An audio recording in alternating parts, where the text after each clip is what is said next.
Again, that sort of tension between the light and the dark, the same you find on fire, the same you find in this place that is not surprisingly very, very vulnerable to fire, right? This, like the mountains and the wildlife and the urban and the ocean, like all of these things that make it special, make it vulnerable. So often that is true, right?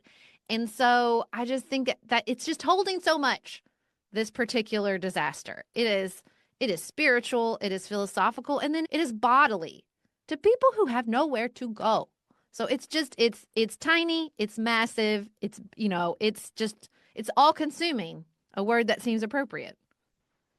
And it stretches our capacity for ambiguity because we don't know what Mhm. started these fires.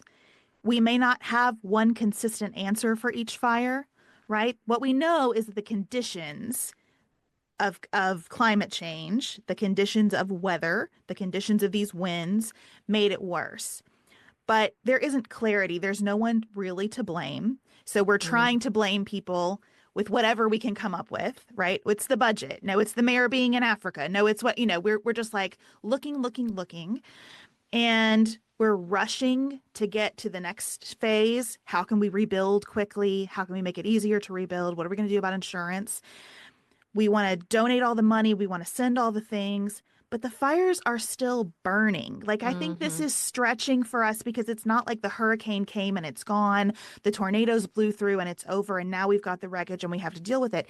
It's still burning, and we don't know when it's going to stop burning.